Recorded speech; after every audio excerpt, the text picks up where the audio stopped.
So I am Patrick Smith, once again here at the West Virginia Game Developer Expo 2017, second anniversary, here with Jack Daniels with Lasso Games. Jack, how's it going this year? Glad to be back. Glad to show. Look, you guys have blown up here, man. This is yeah, we're twice as big at least as it was last year. Right? I think we're somewhere in the area of 225 to 250 people. Excellent.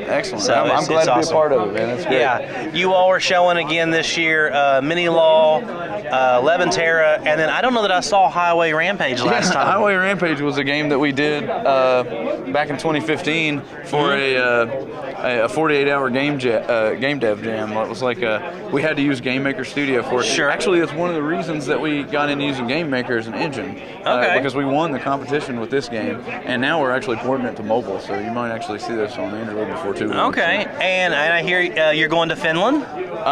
Yeah, if everything goes through as planned, we got selected. Mini Law actually was a finalist for the World Game Dev Championship, which is in Finland, and they're taking us to, according to the itinerary that I read, they're taking us to meet the King Studios, the Candy Crush developers, Roxio, the Angry Birds developers. We're taking a boat over to Sweden and meet some of those and staying there for a week, getting to meet the other finalists, and it's going to be pretty incredible. So you're man. One of six? One of six. They had two categories. They have the professional category and the hobbyist category. And the professional category, they chose 3 finalists to go and pitch their game, and the winner of it gets a development rig or something like that, like a nice computer. Okay. Or something like that. Well, last year when we talked, before we did the podcast, I had not played Mini Law. Since then, I bought it on Steam. I played it on my Windows machine. It's fantastic. I love it. Thank you.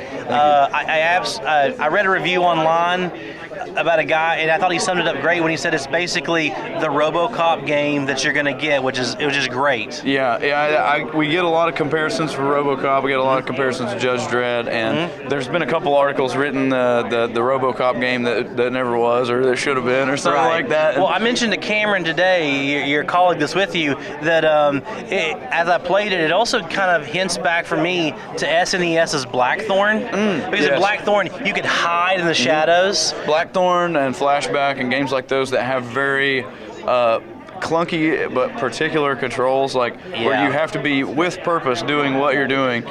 We drew from that a lot, and Jeff Zang, the creator, and Will Whalen, co-creators, have stuck by that from the very beginning. Sometimes against my wishes, when I'm used to playing, running a gun, jumping stuff, and I'm so glad that they did stick with it, because I think it's really starting to work and it's coming together. So for anybody who hasn't actually played Mini Law, it is great. It's currently on Steam. Is it still early access? It's still in early access, probably another few months, I would say. We've got a couple more narrative events that we're trying to finish. We introduced a phone system where you pick up clues off of the enemies, and then sometimes you'll get a phone number, and you dial the phone number and talk to them. And we're trying to link the last bits of the narrative to the ending of the game, which is, I won't spoil it for you, but it's pretty fantastic. But once we close that loop, we're going to release it full release, do some marketing runs, and see what we do.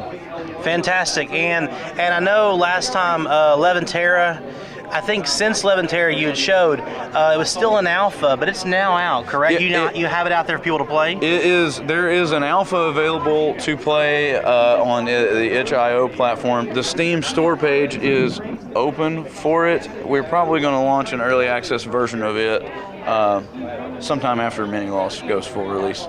Okay. So that'll be the early access version on that is going to be mostly there for working out the rest of the bugs that we've got and building out extra content for the different islands and different places like that, side quest, non-primary story content stuff. So we'll be doing that while we're in early access. So. Okay, great. And for anybody who wants to know Jack's background, I know I've been asking everybody here their background. Jack and I and Josh did an extensive podcast, a Talk on Tech podcast that we do have up online at talkontechpodcast.com, where we talk about your music background and how that brought you into the industry. So anyone can go out there and check that out. But before we wrap this up, I just want to make sure we reiterate where people can get Mini Law and where people can get Leventerra. Yeah, you can get Mini Law on Steam. You can get it on Game Jolt, itch.io, and Humble Bundle store. Leventerra, you can play the alpha on itch.io and Game Jolt, but is not available for purchase yet. And if they're watching this in the future, when you go to make it available for purchase, is this going to be one you try to put on the Steam store? Definitely. The Steam store page is already available. You can actually find Leventerra on Steam as a coming soon title, and I think it has a release date of like April of 2018 or something like that, but that was the idea for the full release. So it's probably going to hit early access sooner than that. So great, Jack. Again, good once to be again, here. thanks a lot. Right. Have a good expo. Thank you.